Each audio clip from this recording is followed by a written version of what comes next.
Hello everyone, welcome back to my channel. तो part 3 की शुरुआत में साउथियन और बाकी सब पार्टी से जा चुके थे। रूफिन को वहाँ के रेस्ट रूम से जिया की ड्राइंग बुक मिलती है, जिसमें उसने हर एक पेज के एंड में एक 4 पत्तियों वाला लीप बना के रखा था। रूफिन वहाँ के स्टाफ से पूछता है कि यहाँ पर कौन रुका था, तो वो कहते हैं कि यहाँ पर मिस्टर साउथियन की टीम रुकी थी। रूफिन भी लाइक साउथियन की टीम। दूसरी तरफ साउथियन और बाकी सब फार्म पहुंचकर सब कुछ अच्छा होने की खुशी में एक छोटी सी लंच पार्टी करते हैं, लेकिन साउथियन जाके अपने लेमन पेड़ के पास खड़ा हो जाता है। उसको आज अपने डैड और उनके स्टेप्सन रूफिन को साथ में देखकर बहुत ही सैड फील हो रहा था। तभी वहाँ जिया आती है और कहती है आप अकेले क्यों खड़े हो, क्या आपका मूड अच्छा नहीं है? तो वो कहता है मुझे अकेला छोड़ दो और वहाँ से जाने लगता है। तो जिया कहती है तुमने कहा था कि हम पहले मिल चुके हैं, क्या ये सच है? तो साउथियन कहता है तुम कितने भुलक्कड़ हो, हम इत्तेफाक से बस एक बार एयरपोर्ट में मिले थे, हमारे बीच में कोई भी रिलेशनशिप नहीं है और हम एक दूसरे को जानते भी नहीं है। तो अपनी बुरी याददाश्त की वजह से ऐसा मत सोचना कि हम पहले रिलेशन में थे। तो जिया कहती है नहीं, मैं ऐसा नहीं कह रही, एक्चुअली मेरा कार एक्सीडेंट हो गया था, उठने के बाद मैंने अपनी मेमोरीज खो दी। साउथियन भी लाइक क्या बकवास है। तो जिया कहती है लेकिन यही सच है, अगर रूफिन और जिया ने मुझे बचाया नहीं होता तो मैं शायद, उन्होंने मुझे यहाँ पर फैसिंग के मॉम डैड के पास छोड़ा और आपकी मॉम ने मुझे काम दिया, मुझे तो ये भी नहीं पता कि मेरा कोई घर है भी कि नहीं। साउथियन कहता है तुमने अपनी सारी मेमोरीज खो दी, क्या तुम्हें डर नहीं लगता? तो वो कहती है नहीं, मेरा ये ब्रेसलेट है ना, मेरी मेमोरीज खोने से पहले से ये मेरे हाथ में है। तो साउथियन उसके लिए बहुत ही बुरा फील करने लगता है। तो वो कहती है चलो अभी अब ज्यादा मत सोचो, आ जाओ कुछ खा लो, ये कह के वो चली जाती है। तो साउथियन सोचता है इसके आगे तो मेरी सैड स्टोरी कुछ भी नहीं है। दूसरी तरफ साउथियन के डैड भी साउथियन को याद करके बहुत ही सैड थे। वो साउथियन के अचीवमेंट्स के मैगजीन्स वगैरह देख रहे थे। तो फिर रात को साउथियन की मॉम थोड़ी सी परेशान थी, क्योंकि साउथियन के हार्ट की सर्जरी में उनका सारा सेविंग खत्म हो गया और तो और इस साल उनकी कमाई भी ज्यादा नहीं हुई। अब उनके पास पैसे की बहुत ही ज्यादा कमी हो रही थी। तभी वहाँ पर साउथियन आ जाता है। तो वो जल्दी से हिसाब किताब की डायरी बंद कर देती है और कहती है बेटा आज तुम अपने डैड से मिले, वो कैसे है? वो कहता है बहुत ही साल हो गए हैं, आपको अभी भी उनकी फिक्र है। तो वो कहती है पास्ट में जो हुआ उसको लेकर मैं उनको भूल नहीं सकती और तुम भी प्लीज उनको हेट मत करो। तो वो कहते हैं मॉम मैं हमेशा आपसे प्यार करूंगा बट उनसे नहीं कर सकता।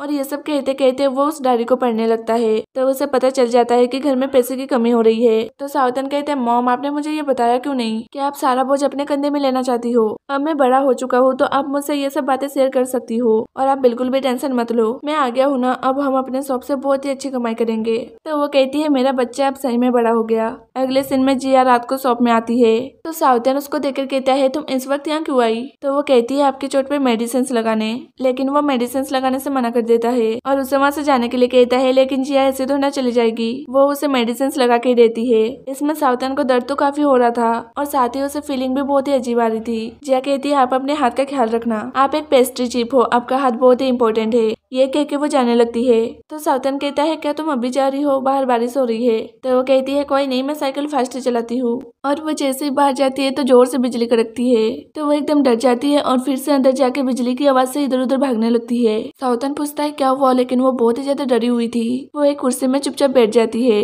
तो साउथियन कहता है क्या तुम्हें बिजली की आवाज से डर लगता है? तो वो एकदम क्यूट से अंदाज में बोलती है हाँ बहुत ही ज्यादा। तो साउथियन कहता है ठीक है तुम आज इधर ही रह लो, मैं चला जाता हूँ। तो जिया उसका हाथ पकड़ के कहती है तुम मुझे छोड़ के नहीं जा सकते।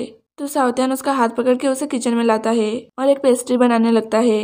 वो अपनी पेस्ट्री बना के जिया को खाने के लिए देता है। तो जिया को उसका टेस्ट इतना अच्छा लगता है कि वो खाते खाते खो जाती है और उसे अपने आसपास की आवाज बिल्कुल भी सुनाई नहीं देता। पेस्ट्री खाने के बाद वो वहीं पर सो जाती है। तो साउथियन देखता है उसको ठंड लग रही है, तो वो अपना जैकेट उतार के उसे उड़ा देता है और वहाँ से जाने लगता है। तो जिया उसके हाथ पे सर रख के सो जाती है। तो साउथियन वहाँ से उठ नहीं पाता। अगले सीन में हम देखते हैं कि साउथियन भी उसके साथ ही सो गया था। तभी वो जाग जाता है और उसके पास से उठने लगता है कि जिया फिर से उसको हक कर लेती है। जिया को उसके हार्ट बीट सुनाई देने लगती है।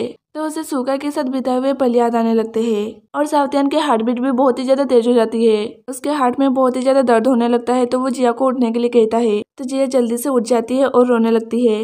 साउथियन कहता है क्या हुआ तुम्हें? तो वो रोते रोते कहती है मैंने अभी एक बहुत ही अच्छा ड्रीम देखा, तुम्हारी दिल की धड़कन सुनकर मेरे दिल में बहुत ही ज्यादा दर्द हो रहा है। तो साउथियन कहता है पर क्यों? तो वो कहती है मुझे भी नहीं पता कि क्या हो रहा है।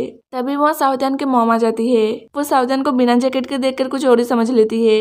तो साउथियन हिचकिचाते हुए कहता है नहीं नहीं ऐसा नहीं है, वो ये कल रात को ठंडा से डर गई थी इसलिए मैं इसके साथ रुक गया था। तो जिया कहती है सॉरी बॉस, मैं फार्म में काम करने जा रही हूँ। और वो बाहर जाके बहुत ही जोर जोर से रोने लगती है। तो साउथियन की मॉम उसके रोने की आवाज सुनकर साउथियन से इशारे में कहती है क्या तुमने कुछ किया? तो वो कहता है नहीं नहीं मैंने कुछ नहीं किया। जिया को समझ ही नहीं आ रहा था कि वो रो क्यों रही है। दूसरी तरफ रूफिन से मिलने कुछ मेहमान आए थे, वही मेहमान जिससे उसने पैसे उधार लेकर रखे है। रूफिन अभी तक उनका कर्जा चुका नहीं पाया। लिमी रूफिन को जिया के पैसे देती है कर्जा चुकाने के लिए, और ये भी एक कारण है कि रूफिन जिया को कुछ याद नहीं दिलाना चाहता, क्योंकि लिमी की तरह जिया थोड़ा ना उसको कर्जा चुकाने के लिए पैसे देगी। लिमी भी कुछ नहीं कर सकती है अगर उसने रूफिन को पैसे नहीं दिए, और उसने अगर टाइम पे पैसे नहीं भरे तो वो लोग उसे मार डालेंगे। अगले सीन में साउथियन सबको बताता है कि मुझे कल रात को हमारे फाइनेंशियल प्रॉब्लम के बारे में पता चला। इस साल हमारे शॉप में अच्छी कमाई नहीं हुई। तो नापोलियन कहता है बॉस हमें भी पता है कि इस साल हमारे शॉप में अच्छी कमाई नहीं हुई, पर इसके लिए हमें निकालिए मत। तो ये सुन के ब्राउनी और फेसिंग भी कहते हैं कि प्लीज बॉस हमें मत निकालिए। तो साउथियन कहता है कौन तुम लोगों को निकाल रहा है? मैं बस ये कहना चाहता हूँ कि हमें और भी ज्यादा मेहनत करना होगा।